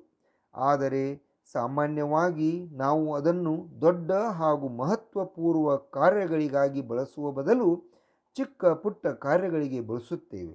ನಾವು ನಮ್ಮ ಕ್ಷಮತೆಯ ಕೇವಲ 10% ಸಾಮರ್ಥ್ಯವನ್ನು ಮಾತ್ರ ಉಪಯೋಗಿಸುತ್ತೇವೆ ಎಂದು ಅನೇಕ ವಿಶ್ವವಿದ್ಯಾಲಯಗಳು ಸಾಬೀತುಪಡಿಸಿವೆ. ನಾವು ನಮ್ಮ ವಿಶೇಷ ಸಾಮರ್ಥ್ಯವನ್ನು ಬಳಸುವುದೇ ಇಲ್ಲ. ಈಗ ನೀವು ಏನು ಮಾಡಬೇಕೆಂಬುದನ್ನು ನೀವೇ ನಿರ್ಧರಿಸಿ. ನಿಮ್ಮ ಮಿದುಳೆಂಬ ಭೂಮಿಯಲ್ಲಿ ನಿಮ್ಮ ಗುರಿಯೆಂಬ ಬೀಜವನ್ನು ಬಿತ್ತಿರಿ. ಇದು ನಿಮ್ಮ ಜೀವನದ ಅತ್ಯಂತ ಮಹತ್ವಪೂರ್ಣ ನಿರ್ಧಾರವಾಗಿದೆ. ನೀವು ಓರ್ವ ಯಶಸ್ವಿ ಸೇಲ್ಸ್ಮನ್ ಆಗಬೇಕೆಂದು ಬಯಸಿದ್ದೀರಿ. ನಿಮ್ಮ ಕಂಪನಿಯ ಕುಶಲ ಕೆಲಸಗಾರನ ರೂಪದಲ್ಲಿ ಎಲ್ಲೆಡೆ ಹೋಗ ಬಯಸಿದ್ದೀರಿ. ಈಗ ನೀವು ಮಾಡಬೇಕಾದುದಿಷ್ಟೇ. ಈ ನಿರ್ದಿಷ್ಟ ಗುರಿಯು ಬೀಜ ರೂಪದಲ್ಲಿ ನಿಮ್ಮ ಮನಸ್ಸು ಹಾಗೂ ಮೆದುಳಿನಲ್ಲಿ ವ್ಯಾಪಿಸಲಿ. ಅದನ್ನು ಜೋಪಾನವಾಗಿ ಹಾಗೂ ಏಕಾಗ್ರತೆಯಿಂದ ಕಾಯ್ದುಕೊಳ್ಳಿರಿ. ಗುರಿಯೆಡೆಗೆ ಮುನ್ನಡೆಯಿರಿ, ಕಾರ್ಯಪ್ರವೃತ್ತರಾಗಿರಿ. ನಿಮ್ಮ ಕನಸನ್ನು ನನಸಾಗಿಸುವುದನ್ನು ಯಾರೂ ತಡೆಯಲಾರರು. ಸರ್ ಐಸಾಕ್ ನ್ಯೂಟನ್ರು ಹೇಳಿದ ಗುರುತ್ವಾಕರ್ಷಣ ನಿಯಮದಂತೆ ಇದೂ ಕೂಡ ಪ್ರಕೃತಿಯ ನಿಯಮವೇ ಆಗಿದೆ. ಒಂದು ಕಟ್ಟಡದ ಮೇಲಿಂದ ಯಾರೇ ಜಿಗಿದರೂ ಕೆಳಗೇ ಬರುವಂತೆ ಪ್ರಕೃತಿಯ ನಿಯಮಗಳು ಎಲ್ಲರಿಗೂ ಸಮಾನವಾಗಿ ವರ್ತಿಸುತ್ತವೆ. ಹಾಗೆಯೇ ನೀವು ಕೂಡ ನಿಮ್ಮ ಗುರಿಯ ಬಗ್ಗೆ ಸಕಾರಾತ್ಮಕ ವಿಚಾರ ಹೊಂದಿರಿ. ತೆರೆದ ಕಣ್ಣುಗಳಿಂದಲೇ ನಿಮ್ಮ ಗುರಿ ಮುಟ್ಟಿದ ಹಾಗೆ ಕನಸು ಕಾಣಿರಿ. ನೀವು ಗುರಿ ಮುಟ್ಟಿದ ನಂತರ ಮಾಡಬೇಕಾದ ಕೆಲಸಗಳನ್ನು ಈಗಲೇ ಮಾಡುತ್ತಿರುವಿರಿ ಎಂಬಂತೆ ಭಾವಿಸಿರಿ. ಇಂದಿನ ಈ ಯುಗವನ್ನು ಔಷಧಗಳ ಯುಗ ಎಂದು ಕರೆದರೂ ತಪ್ಪಿಲ್ಲ. ದೀರ್ಘ ಹಾಗೂ ಆರೋಗ್ಯಕರ ಜೀವನಕ್ಕಾಗಿ ವೈದ್ಯಕೀಯ ಕ್ಷೇತ್ರವು ಸಾಕಷ್ಟು ಶ್ರಮ ಪಡುತ್ತಿದ್ದರೂ ಜನರು ಖಿನ್ನತೆಯಿಂದ ಹೊರಬರುತ್ತಿಲ್ಲ. ಅಸಹಾಯಕತೆಯಿಂದ ಸಾವಿನ ದವಡೆಗೆ ಸಿಲುಕುತ್ತಿದ್ದಾರೆ. ಈ ಪರಿಸ್ಥಿತಿ ಯಾಕೆ ಗೊತ್ತಾ? ಜನರು ನಮ್ಮ ಜೀವನಕ್ಕೆ ಲಾಭದಾಯಕವಾದ ಪ್ರಾಕೃತಿಕ ನಿಯಮಗಳನ್ನು ಅಪ್ಪಿಕೊಳ್ಳುತ್ತಿಲ್ಲ. ನಾವು ವಿಚಾರ ಮಾಡುವ ಪದ್ಧತಿಯಲ್ಲಿಯೇ ಈ ಚಮತ್ಕಾರ ಅಡಗಿದೆ. ಪ್ರತಿಯೊಬ್ಬ ವ್ಯಕ್ತಿಯು ಅವನ ವಿಚಾರದ ಪ್ರತಿಫಲವೇ ಆಗಿರುತ್ತಾನೆ. ಅವರು ಒಪ್ಪಲಿ ಅಥವಾ ಬಿಡಲಿ, ಈಗ ಅವರು ಯಾವ ಪರಿಸ್ಥಿತಿಯಲ್ಲಿ ಇದ್ದಾರೋ ಅದು ಅವರ ವಿಚಾರದ ಪರಿಣಾಮವೇ ಆಗಿದೆ. ನಮ್ಮೆಲ್ಲರಿಗೂ ಕೂಡ ಇಂದಿನ ನಮ್ಮ ವಿಚಾರವೇ ನಮ್ಮ ಭವಿಷ್ಯದಲ್ಲಿ ಪ್ರತಿಫಲನವಾಗಲಿದೆ. ಏಕೆಂದರೆ ಇಂದು, ನಾಳೆ, ನಾಡಿದ್ದು ನಾವು ಮಾಡುವ ವಿಚಾರಗಳ ದಿಕ್ಕು ನಮ್ಮ ಭವಿಷ್ಯವನ್ನು, ಜೀವನವನ್ನು ರೂಪಿಸಲಿದೆ. ನಿಮ್ಮ ಮನಸ್ಸು ಹಾಗೂ ಬುದ್ಧಿಗಳೇ ನಿಮ್ಮ ವ್ಯಕ್ತಿತ್ವ ಹಾಗೂ ಜೀವನವನ್ನು ನಿರ್ದೇಶಿಸುತ್ತವೆ. ನನಗೆ ಇನ್ನೂ ನೆನಪಿದೆ, ಒಂದು ದಾರಿಯಲ್ಲಿ ನಡೆದು ಹೋಗುತ್ತಿದ್ದೆ. ಅಲ್ಲಿ ಒಂದು ದೊಡ್ಡ ಗಾತ್ರದ ಮಷೀನು ಭಯಂಕರ ಶಬ್ದದೊಂದಿಗೆ ಕೆಲಸ ಮಾಡುವುದು ಕಂಡೆ. ಮಷೀನ್ ಒಂದೇ ಬಾರಿಗೆ 10 ಟನ್ಗಳಷ್ಟು ಮಣ್ಣನ್ನು ಹೊರುತ್ತಿತ್ತು ಹಾಗೂ ಓರ್ವ ಬಡಕಲು ವ್ಯಕ್ತಿ ಆ ಮಷೀನನ್ನು ನಿಯಂತ್ರಿಸುತ್ತಿದ್ದ. ಅದನ್ನು ನೋಡಿದಾಕ್ಷಣ ನನ್ನ ಮನಸ್ಸು ಆ ಮಷೀನನ್ನು ಮಾನವ ಮೆದುಳಿನೊಂದಿಗೆ ಹೋಲಿಸಿತು ಹಾಗೂ ಅಪಾರ ಸಾಮರ್ಥ್ಯದ ನಮ್ಮ ಮೆದುಳಿನ ನಿಯಂತ್ರಣ ನಮ್ಮ ಕೈಯಲ್ಲಿಯೇ ಇದೆಯಲ್ಲ ಎನಿಸಿತು. ನೀವು ನಿಮ್ಮ ಕೈಕಟ್ಟಿ ಕುಳಿತುಕೊಂಡು ಈ ಅಪಾರ ಸಾಮರ್ಥ್ಯದ ಮಷೀನು ಯಾವುದಾದರೂ ಹೊಂಡದಲ್ಲಿ ಬೀಳಲಿ ಎಂದು ಬಿಡುವಿರೋ, ಅಥವಾ ಆ ಮಷೀನನ್ನು ನಿಮ್ಮ ನಿಯಂತ್ರಣಕ್ಕೆ ತೆಗೆದುಕೊಂಡು ಯಾವುದಾದರೂ ಘನ ಉದ್ದೇಶದ ಸಾಧನೆಗಾಗಿ ಆ ಮಷೀನನ್ನು ಬಳಸುವಿರೋ? ಈ ಎರಡೂ ವಿಕಲ್ಪಗಳು ನಿಮ್ಮ ಕೈಯಲ್ಲಿಯೇ ಇವೆ. ಏಕೆಂದರೆ ನೀವು ಅದರ ಡ್ರೈವಿಂಗ್ ಸೀಟ್ನಲ್ಲಿ ಕುಳಿತಿದ್ದೀರಿ ಹಾಗೂ ಅದರ ನಿಯಂತ್ರಣ ನಿಮ್ಮ ಕೈಯಲ್ಲಿಯೇ ಇದೆ. ನೀವು ನೋಡಿದಿರಲ್ಲ, ನಮಗೆ ಸಫಲತೆ ನೀಡಬಹುದಾದ ನಿಯಮವೇ 2 ಅಲಗಿನ ಖಡ್ಗದಂತಿದೆ. ನಾವು ನಮ್ಮ ವಿಚಾರಗಳ ಮೇಲೆ ನಿಯಂತ್ರಣ ಹೊಂದಬೇಕು. ವಿಚಾರಗಳ ಈ ನಿಯಮವು ಮನುಷ್ಯನನ್ನು ಒಂದು ಕಡೆ ಸುಖ, ಶಾಂತಿ, ಸಮೃದ್ಧಿಯೆಡೆಗೆ ಕರೆದೊಯ್ದರೆ ಇನ್ನೊಂದು ಕಡೆ ಅವನನ್ನು ಸಂಕಷ್ಟಗಳ ಸುಳಿಯಲ್ಲಿಯೂ ನೂಕಬಹುದು.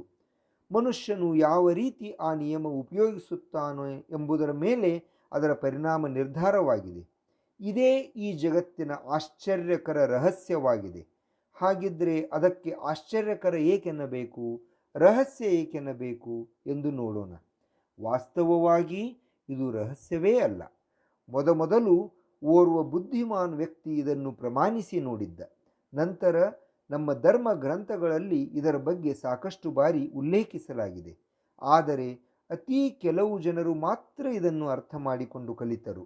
ಇದೇ ಕಾರಣಕ್ಕೆ ಈ ಜ್ಞಾನ ಜನರಿಗೆ ಆಶ್ಚರ್ಯಕರ ಎನಿಸಿತು ಹಾಗೂ ಅದು ರಹಸ್ಯವಾಗಿಯೂ ಉಳಿದುಬಿಟ್ಟಿತು.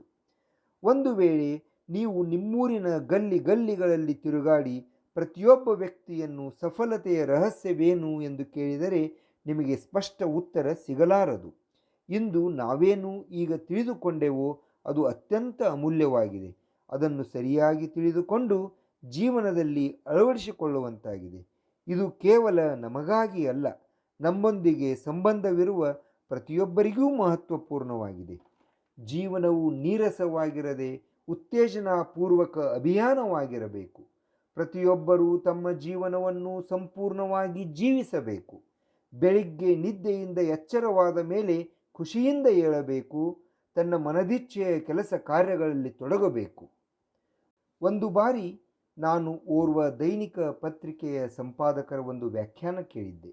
ಅದನ್ನು ಮರೆಯೋಕೆ ಸಾಧ್ಯವಿಲ್ಲ. ಅವರು ಹೇಳಿದರು, ನಾನು ನನ್ನ ವೃತ್ತಿ ಜೀವನದಲ್ಲಿ ಅನೇಕ ವಿಷಯಗಳನ್ನು ಕಲಿತೆ. ಅದರಲ್ಲಿ ಮುಖ್ಯವಾದದ್ದೇನೆಂದರೆ ಜನರು ಮೂಲತಃ ಒಳ್ಳೆಯವರೇ ಆಗಿರುತ್ತಾರೆ. ನಾವೆಲ್ಲ ಎಲ್ಲಿಂದಲೂ ಬಂದಿದ್ದೇವೆ, ಎಲ್ಲಿಯೂ ಹೋಗುವವರಿದ್ದೇವೆ. ಆದ್ದರಿಂದ ಭೂಮಿಯ ಮೇಲಿನ ಈ ಮಧ್ಯದ ಸಮಯವನ್ನು ಒಂದು ರೋಮಾಂಚಕ ಅಭಿಯಾನದಂತೆ ಜೀವಿಸಬೇಕು. ಈ ವಿಶ್ವದ ನಿರ್ಮಾತೃ ನಾವು ಎಲ್ಲಿಗಾದರೂ ಮುಟ್ಟಲು ಯಾವ ಮೆಟ್ಟಿಲುಗಳನ್ನೂ ಮಾಡಿಲ್ಲ.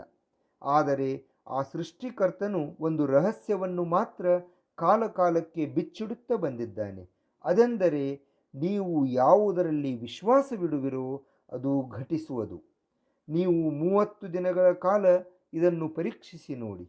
ನೀವು ಈ ಪರೀಕ್ಷೆಯನ್ನು ಸರಿಯಾದ ಕ್ರಮದಲ್ಲಿ ಎದುರಿಸಿದರೆ ಇದು ನಿಮ್ಮ ಜೀವನವನ್ನು ಸಂಪೂರ್ಣವಾಗಿ ಬದಲಿಸಬಲ್ಲದು. 17ನೆಯ ಶತಮಾನದಲ್ಲಿ ಸರ್ ಐಸಾಕ್ ನ್ಯೂಟನ್ ಇವರು ಕೆಲವು ಭೌತಿಕ ನಿಯಮಗಳನ್ನು ಹೇಳಿದ್ದಾರೆ.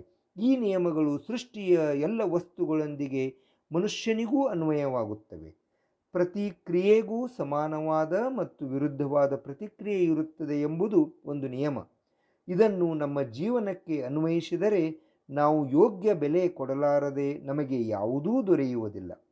ಈ 30 ದಿನಗಳ ಅವಧಿಯಲ್ಲಿ ನೀವು ಎಷ್ಟು ಪ್ರಯತ್ನ ಮಾಡುವಿರೋ ಅದೇ ಅನುಪಾತದಲ್ಲಿ ನಿಮಗೆ ಪರಿಣಾಮ ದೊರೆಯುವುದು. ಅನೇಕ ವರ್ಷಗಳ ಪರಿಶ್ರಮ ಮತ್ತು ಅಧ್ಯಯನದ ನಂತರ ನೀವು ವೈದ್ಯರಾಗಬಲ್ಲಿರಿ. ಅದೇ ರೀತಿ ನೀವು ನಿಮ್ಮ ವಿಚಾರಗಳನ್ನು ಎಷ್ಟು ಪರಿಣಾಮಕಾರಿಯಾಗಿ ಇನ್ನೊಬ್ಬರಿಗೆ ತಲುಪಿಸಬಲ್ಲಿರಿ, ಮಾರಬಲ್ಲಿರಿ ಎಂಬ ನಿಮ್ಮ ಕ್ಷಮತೆಯ ಮೇಲೆ ನಿಮ್ಮ ಮಾರಾಟದ ಉದ್ಯೋಗದ ಸಫಲತೆ ನಿರ್ಧಾರವಾಗುತ್ತೆ. ಆದರೆ ಇನ್ನೊಬ್ಬರು ತಮ್ಮ ಜೀವನವನ್ನು ಹೇಗೆ ಸುಧಾರಣೆ ಮಾಡಿಕೊಳ್ಳಬಹುದು ಎಂಬ ವಿಚಾರವನ್ನು ಅವರಿಗೆ ತಿಳಿಸುವ ಪ್ರಯತ್ನದಲ್ಲಿ ನಾವು ಏನು ಬೆಲೆ ತೆರಲು ತಯಾರಿದ್ದೇವೆ ಎಂಬುದು ಅಷ್ಟೇ ಮುಖ್ಯವಾಗುತ್ತೆ. ಹಾಗಾದರೆ ಇಲ್ಲಿ ನಾವು ಯಾವ ಬೆಲೆ ಅಥವಾ ಮೌಲ್ಯವನ್ನು ತೆರಬೇಕಾಗುತ್ತೆ? ಹಾಗಾದರೆ ಈಗ ಅದು ಯಾವ ಬೆಲೆಯನ್ನು ಬಯಸುತ್ತೆ ಎಂಬುದೇ ಪ್ರಶ್ನೆ. ಇದರಲ್ಲಿ ಸಾಕಷ್ಟು ವಿಷಯಗಳಿವೆ. ಮೊದಲನೆಯದಾಗಿ, ನಾವು ಏನು ವಿಚಾರ ಮಾಡುತ್ತೇವೆಯೋ ಹಾಗೆಯೇ ಆಗುತ್ತೇವೆ ಎಂಬ ಮಾತನ್ನು ಭಾವನಾತ್ಮಕವಾಗಿ ಹಾಗೂ ಬೌದ್ಧಿಕವಾಗಿ ಅರಿತುಕೊಳ್ಳಬೇಕು. ಆದ್ದರಿಂದ ನಮ್ಮ ಜೀವನವನ್ನು ನಿಯಂತ್ರಿಸಲು ನಮ್ಮ ವಿಚಾರಗಳನ್ನು ನಿಯಂತ್ರಿಸಲು ಕಲಿಯಬೇಕು. ಬಿತ್ತಿದಂತೆ ಬೆಳೆ ಎಂಬ ಮಾತನ್ನು ಚೆನ್ನಾಗಿ ಅರ್ಥ ಮಾಡಿಕೊಳ್ಳಬೇಕು. ಎರಡನೆಯದಾಗಿ, ನಮ್ಮ ಮನಸ್ಸಿನ ಎಲ್ಲ ಬಂಧನಗಳನ್ನು ಕಳಚಿ ಒಗೆಯಬೇಕು. ನಾನು ಮಾಡುತ್ತಿರುವ ಈ ಕಾರ್ಯವು ದೈವ ನಿರ್ಧಾರಿತವಾಗಿದೆ ಎಂಬ ಭಾವನೆಯೊಂದಿಗೆ ಮುನ್ನುಗ್ಗಬೇಕು. ನಿಮ್ಮ ಮನಸ್ಸಿನ ಸೀಮಾರೇಖೆಗಳು ನಮ್ಮ ಭ್ರಮೆಗಳಾಗಿವೆ ಹಾಗೂ ನಮ್ಮ ಕಲ್ಪನೆಗೂ ಮೀರಿ ಅವಕಾಶಗಳು ಲಭ್ಯವಿವೆ ಎಂಬುದನ್ನು ಚೆನ್ನಾಗಿ ಅರಿಯಬೇಕು. ಅಂದರೆ ಮನಸ್ಸಿನ ಎಲ್ಲ ವಿಕಲ್ಪಗಳನ್ನು ಹಾಗೂ ಪೂರ್ವಾಗ್ರಹಗಳನ್ನು ಮೀರಿ ಎದ್ದು ನಿಲ್ಲಬೇಕು. ಮೂರನೆಯದಾಗಿ, ನಮ್ಮ ಸಮಸ್ಯೆಗಳ ಕುರಿತು ಸಕಾರಾತ್ಮಕವಾಗಿ ಚಿಂತನೆ ಮಾಡಿ ಸ್ವಪ್ರೇರಿತರಾಗುವ ಧೈರ್ಯ ಹಾಗೂ ಸಾಹಸಗಳನ್ನು ಮೈಗೂಡಿಸಿಕೊಳ್ಳಬೇಕು. ಅದರೊಂದಿಗೆ ನಮ್ಮ ಜೀವನಕ್ಕೊಂದು ಸ್ಪಷ್ಟ ಹಾಗೂ ನಿರ್ದಿಷ್ಟ ಗುರಿಯನ್ನು ಇಟ್ಟುಕೊಳ್ಳಬೇಕು. ನಮ್ಮ ಮೆದುಳಿಗೆ ನಾವು ಎಲ್ಲ ಸಂಭವನೀಯ ಸಾಧ್ಯತೆಗಳ ಕುರಿತು ಚಿಂತನೆ ನಡೆಸುವ ಅವಕಾಶ ನೀಡಬೇಕು. ನಮ್ಮ ಕಲ್ಪನೆಗಳು ವಿಸ್ತಾರವಾಗಲು ಅವುಗಳಿಗೆ ಮುಕ್ತತೆಯನ್ನು ಕಲ್ಪಿಸಬೇಕು.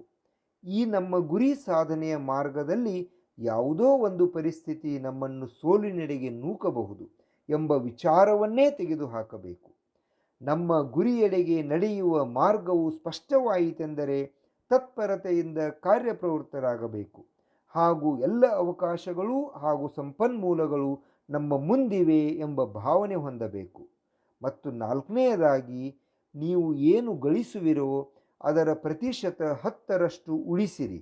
ನೀವು ಯಾವುದೇ ವ್ಯಾಪಾರ ವ್ಯವಹಾರ ಮಾಡಿರಿ, ಆದರೆ ನೀವು ಬೆಲೆ ತೆರಲು ತಯಾರಿದ್ದರೆ ಅದರಲ್ಲಿ ಅನಂತ ಸಂಭವನೀಯತೆಗಳು ಅಡಗಿವೆ ಎಂಬುದನ್ನು ಸ್ಪಷ್ಟವಾಗಿ ನೆನಪಿಡಿರಿ. ಈಗ ನಾವು ಒಂದು ಸುಂದರವಾದ ಜೀವನವನ್ನು ರೂಪಿಸಿಕೊಳ್ಳಲು ಬೇಕಾದ ಅಂಶಗಳೆಡೆಗೆ ಮತ್ತೊಮ್ಮೆ ನೋಡೋಣ. ಮೊದಲನೆಯದಾಗಿ, ನಾವು ಹೇಗೆ ವಿಚಾರ ಮಾಡುತ್ತೇವೆಯೋ ಹಾಗೆಯೇ ಆಗುತ್ತೇವೆ. ಕಲ್ಪನೆ ಎಂಬ ಶಬ್ದದ ಮಹತ್ವ ಅರಿಯಿರಿ ಹಾಗೂ ನಿಮ್ಮ ಮೆದುಳು ಆಕಾಶದೆತ್ತರಕ್ಕೆ ನೆಗೆಯಲು ಅವಕಾಶ ಕೊಡಿ. ಮೂರನೆಯದಾಗಿ, ನಿಮ್ಮ ಗುರಿಯೆಡೆಗೆ ಏಕಾಗ್ರಚಿತ್ತರಾಗುವ ಸಾಹಸ ಮೈಗೂಡಿಸಿಕೊಳ್ಳಿರಿ. ನಾಲ್ಕನೆಯದಾಗಿ, ನೀವು ಏನು ಗಳಿಸುವಿರೋ ಅದರ 10% ಉಳಿಸಿರಿ. ಯಾವುದೇ ವಿಚಾರವನ್ನು ಕಾರ್ಯರೂಪಕ್ಕೆ ತರದೇ ಇದ್ದರೆ ಅದು ವ್ಯರ್ಥ ಎಂಬ ಮಾತನ್ನು ನೆನಪಿಡಿರಿ. ಈಗ ನಾನು ಆ 30 ದಿನಗಳ ಪರೀಕ್ಷೆಯನ್ನು ಎದುರಿಸುವ ಬಗೆ ಹೇಳುವೆನು. ಒಂದು ಮಾತು ನೆನಪಿಡಿ, ಈ ಪರೀಕ್ಷೆಯಲ್ಲಿ ನೀವು ಕಳೆದುಕೊಳ್ಳುವಂತಹದ್ದೇನೂ ಇಲ್ಲ, ಆದರೆ ನಿಮಗೆ ಬೇಕಾದುದನ್ನು ಗಳಿಸಿಕೊಳ್ಳುವ ಸಾಧ್ಯತೆಗಳೂ ಉಂಟು. ನಮ್ಮೆಲ್ಲರಿಗೂ 2 ಮಾತುಗಳು ಅನ್ವಯಿಸುತ್ತವೆ. ಒಂದು, ನಮ್ಮೆಲ್ಲರಿಗೂ ಒಂದಿಲ್ಲೊಂದು ವಿಷಯ ಬೇಕಾಗಿದೆ, ಹಾಗೂ 2, ನಮ್ಮೆಲ್ಲರಿಗೂ ಒಂದಿಲ್ಲೊಂದು ಭಯವಿದೆ. ಈಗ ನೀವು ಒಂದು ಕಾರ್ಡ್ ತೆಗೆದುಕೊಂಡು ನೀವು ಅತಿ ಪ್ರೀತಿಯಿಂದ ಬಯಸುವ ಒಂದು ವಸ್ತು ಅಥವಾ ಸಾಧನೆಯ ಬಗ್ಗೆ ಬರೆಯಿರಿ. ಅದು ನೀವು ದುಡ್ಡು ಗಳಿಸುವುದಿರಬಹುದು, ನಿಮ್ಮ ಆದಾಯವನ್ನು ದ್ವಿಗುಣಗೊಳಿಸುವುದಿರಬಹುದು, ಮನೆ ಕಟ್ಟುವುದಿರಬಹುದು, ವ್ಯಾಪಾರದಲ್ಲಿ ಯಶಸ್ಸಿರಬಹುದು, ಅಥವಾ ಮನೆಯಲ್ಲಿ ಸಂಬಂಧಗಳಲ್ಲಿ ಸಾಮರಸ್ಯ ಇರಬಹುದು. ನಾವೆಲ್ಲರೂ ಒಂದಿಲ್ಲೊಂದು ಅಭಿಲಾಷೆ ಹೊಂದಿದವರಾಗಿರುತ್ತೇವೆ. ನೀವು ನಿಮ್ಮ ಗುರಿ ಅಥವಾ ಆಶೆಯ ಬಗ್ಗೆ ಆ ಕಾರ್ಡ್ನಲ್ಲಿ ಸ್ಪಷ್ಟವಾಗಿ ಬರೆಯಿರಿ ಮತ್ತು ಇದೇ ನಿಮ್ಮ ಜೀವನದ ಬಹುಮುಖ್ಯವಾದ ಗುರಿ ಎಂದು ನಿರ್ಧಾರ ಮಾಡಿರಿ. ಈ ಕಾರ್ಡನ್ನು ಯಾರಿಗೂ ತೋರಿಸದೆ ನಿಮ್ಮ ಹತ್ತಿರವೇ ಇಟ್ಟುಕೊಳ್ಳಿರಿ. ಪ್ರತಿನಿತ್ಯ ಮೇಲಿಂದ ಮೇಲೆ ಆ ಕಾರ್ಡ್ ಮೇಲೆ ನಿಮ್ಮ ಗಮನವಿರಲಿ. ಪ್ರತಿನಿತ್ಯ ಎದ್ದ ತಕ್ಷಣ ಉಲ್ಲಾಸದಿಂದ ಸಮಾಧಾನ ಚಿತ್ತರಾಗಿ ಆ ಕಾರ್ಡ್ ಮೇಲೆ ಬರೆದಿರುವ ಗುರಿ ಕುರಿತು ಚಿಂತನೆ ಮಾಡಿ. ದಿನಪೂರ್ತಿ ಅವಕಾಶ ಸಿಕ್ಕಾಗಲೆಲ್ಲ ಆ ಕಾರ್ಡ್ ನೋಡಿರಿ ಮತ್ತು ಮಲಗುವ ಮುನ್ನ ನೋಡಿರಿ. ನೀವು ಏನು ವಿಚಾರ ಮಾಡುವಿರೋ ನೀವು ಅದೇ ಆಗುವಿರಿ ಎಂಬುದನ್ನು ನೆನಪಿಡಿ. ಈಗ ನೀವು ನಿಮ್ಮ ಗುರಿಯ ಕುರಿತು ಚಿಂತನೆ ಮಾಡುತ್ತಿರುವುದರಿಂದ ಬೇಗನೆ ನಿಮ್ಮ ಗುರಿಯನ್ನು ತಲುಪಿರಿ. ನಿಜವಾಗಿಯೂ ನೀವು ಯಾವ ಕ್ಷಣದಲ್ಲಿ ದೃಢ ನಿರ್ಧಾರದಿಂದ ಆ ಗುರಿಯನ್ನು ಕಾರ್ಡ್ ಮೇಲೆ ಬರೆದಿರೋ, ಅದರ ಕುರಿತು ಚಿಂತನೆ ಪ್ರಾರಂಭಿಸಿದಿರೋ, ಅದೇ ಕ್ಷಣ ಆ ಗುರಿ ನಿಮ್ಮದಾಯಿತು. ನೀವು ನಿಮ್ಮ ಕೆಲಸದ ನಿಮಿತ್ತ ಹೊರಗೆ ಬಂದಾಗ ಅಲ್ಲಿರುವ ಸಮೃದ್ಧತೆಯತ್ತ ನೋಡಿರಿ. ಆ ಸಮೃದ್ಧತೆಯ ಮೇಲೆ ಇತರರಿಗೆ ಇರುವಷ್ಟು ಹಕ್ಕು ನಿಮಗೂ ಇದೆ. ಒಂದು ವೇಳೆ ನೀವು ಬಯಸಿದರೆ ಹಾಗೂ ಪ್ರಯತ್ನಪಟ್ಟರೆ ಆ ಸಮೃದ್ಧಿ ನಿಮ್ಮದೂ ಆಗಬಹುದು. ಈಗ ನಾವು ಸ್ವಲ್ಪ ಕಠಿಣ ಭಾಗದೆಡೆಗೆ ಬರೋಣ. ಕಠಿಣ ಏಕೆಂದರೆ ನೀವು ನಿಮ್ಮ ಕೆಲವು ಹವ್ಯಾಸಗಳನ್ನು ಬದಲಿಸಿಕೊಳ್ಳಬೇಕಾಗಬಹುದು. ಆದರೆ ಹೊಸ ಹವ್ಯಾಸಗಳು ಅಷ್ಟು ಸರಳವಾಗಿ ರೂಪುಗೊಳ್ಳುವುದಿಲ್ಲ. ಆದರೆ ಒಂದು ಬಾರಿ ರೂಪುಗೊಂಡರೆ ಅವು ಜೀವನ ಪೂರ್ತಿ ನಿಮ್ಮೊಂದಿಗೆ ಇರುತ್ತವೆ. ಯಾವ ವಿಷಯವು ನಿಮ್ಮನ್ನು ಭಯಭೀತರನ್ನಾಗಿಸುತ್ತೋ ಆ ವಿಷಯದ ಕುರಿತು ವಿಚಾರ ಮಾಡಲೇಬೇಡಿ. ಪ್ರತಿ ಬಾರಿ ಒಂದು ನಕಾರಾತ್ಮಕ ವಿಚಾರ ಮಾಡಿದಾಗ ಅದರ ಸ್ಥಾನದಲ್ಲಿ ಒಂದು ಸಜೀವ ಸಕಾರಾತ್ಮಕ ವಿಚಾರ ತಂದುಕೊಳ್ಳಿರಿ. ಕೆಲವೊಮ್ಮೆ ಈ ಪ್ರಯತ್ನವನ್ನೇ ಬಿಡಲೇನು ಎಂಬ ಪರಿಸ್ಥಿತಿ ಬರುತ್ತೆ.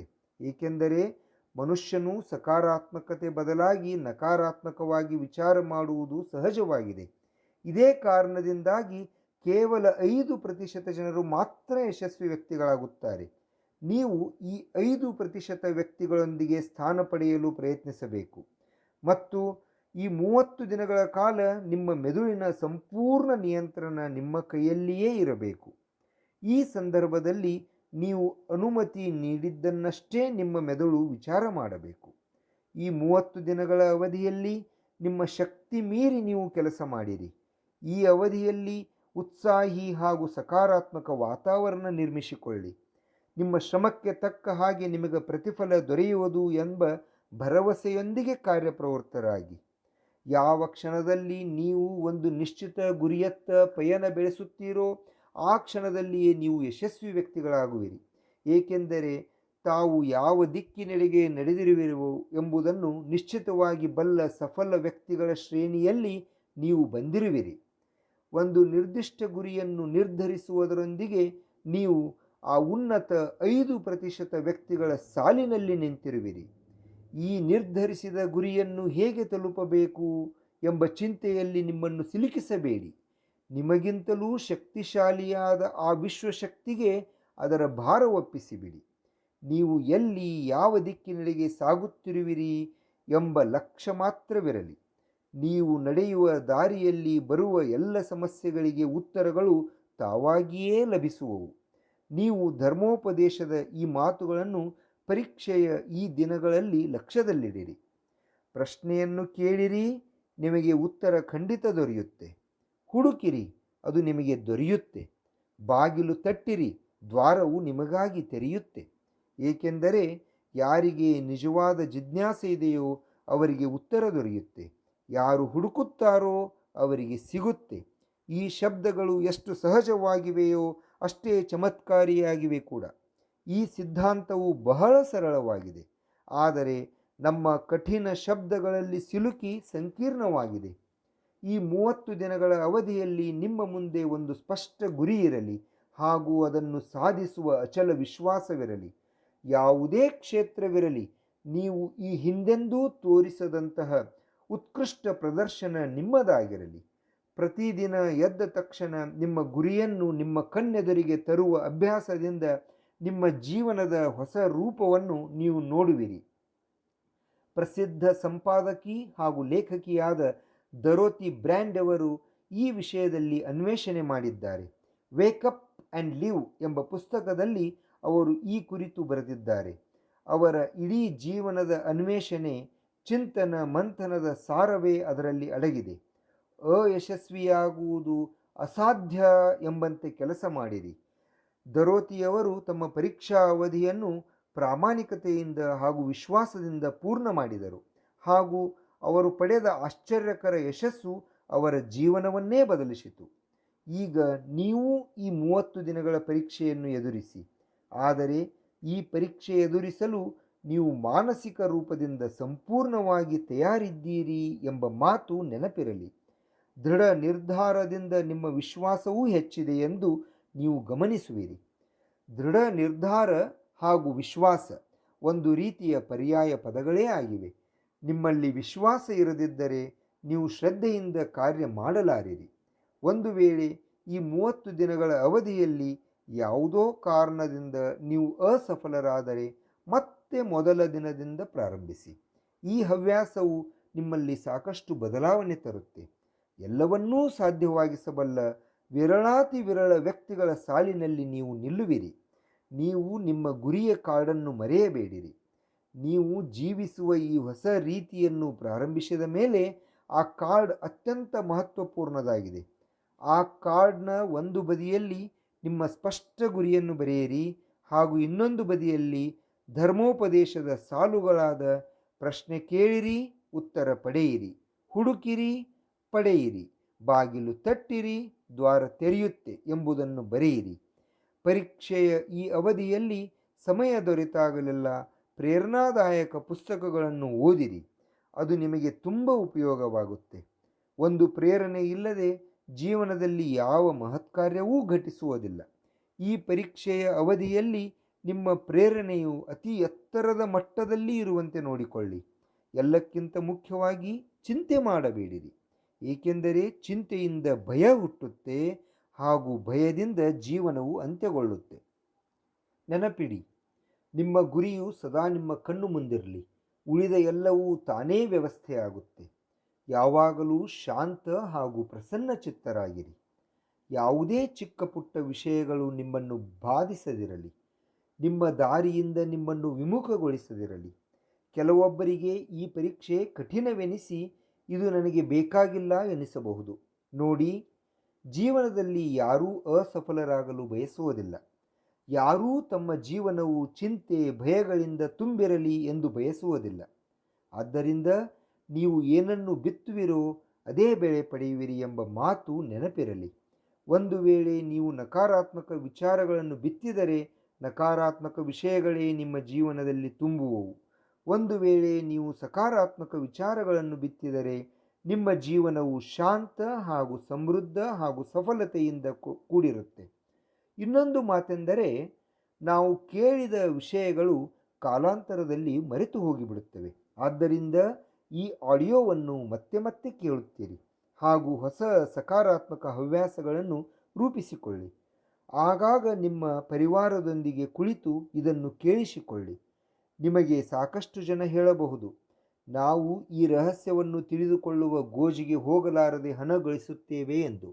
ಆದರೆ ಇಂಥ ಜನರು ಯಾವುದೇ ಪರಿಶ್ರಮವಿರದೆ, ಯೋಗ್ಯ ಬೆಲೆ ತೆರೆದೆ ಎಲ್ಲವನ್ನೂ ಉಚಿತವಾಗಿ ಪಡೆಯುವ ಹಂಬಲದ ವ್ಯಕ್ತಿಗಳಾಗಿರುತ್ತಾರೆ. ಮತ್ತು ಇಂಥ ಜನರು ಜೀವನದಲ್ಲಿ ಅಸಫಲರೇ ಆಗುತ್ತಾರೆ. ಜನರಿಗೆ ಉಪಯುಕ್ತವಾಗುವ ವಸ್ತು ಹಾಗೂ ಸೇವೆಗಳನ್ನು ಉಪಲಬ್ಧ ಮಾಡುವುದರಿಂದ ನೀವು ಪ್ರಾಮಾಣಿಕವಾಗಿ ಸಾಕಷ್ಟು ಹಣ ಗಳಿಸಬಹುದು. ನೀವು ನಿಮ್ಮ ವಸ್ತು ಅಥವಾ ಸೇವೆಯನ್ನು ಜನರ ಹಣದೊಂದಿಗೆ ವಿನಿಮಯ ಮಾಡಿಕೊಳ್ಳುತ್ತೀರಿ. ಹೀಗಾಗಿ ನೀವು ಜನರಿಗೆ ಯಾವ ಪ್ರಮಾಣದಲ್ಲಿ ಸೇವೆ ಒದಗಿಸುವಿರೋ ಅದೇ ಪ್ರಮಾಣದಲ್ಲಿ ಹಣ ಗಳಿಸುವಿರಿ. ನೀವು ಹಣ ಗಳಿಸಿದ ಪರಿಣಾಮದಿಂದಾಗಿ ಯಶಸ್ವಿ ವ್ಯಕ್ತಿಯಾಗುವುದಿಲ್ಲ, ಆದರೆ ನೀವು ಯಶಸ್ವಿ ವ್ಯಕ್ತಿಯ ಆಗುವುದರಿಂದ ಹಣ ಗಳಿಸಬಲ್ಲಿರಿ.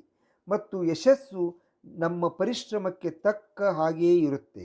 ಆದರೆ ಸಾಕಷ್ಟು ಜನ ಈ ನಿಯಮವನ್ನು ವಿರುದ್ಧವಾಗಿ ತಿಳಿದುಕೊಂಡಿದ್ದಾರೆ. ನೀವು ಸಾಕಷ್ಟು ಹಣ ಗಳಿಸುತ್ತಿದ್ದೀರೆಂದರೆ ನೀವು ಸಫಲರು ಎಂದೇ ಅವರು ತಿಳಿದುಕೊಂಡಿದ್ದಾರೆ. ಆದರೆ ನಿಜವಾಗಿಯೂ ನೀವು ಸಫಲರಾದಾಗ ಮಾತ್ರ ಹಣ ಗಳಿಸಲು ಸಾಧ್ಯ. ಇಲ್ಲವಾದರೆ ಒಲೆಗೆ ಕಟ್ಟಿಗೆ ಹಾಕಲಾರದೆ ಬೆಚ್ಚಗಿನ ವಾತಾವರಣ ಬಯಸುವ ವ್ಯಕ್ತಿಯ ಕಥೆಯಂತೆ ಆಗುತ್ತೆ ನಮ್ಮ ಜೀವನ.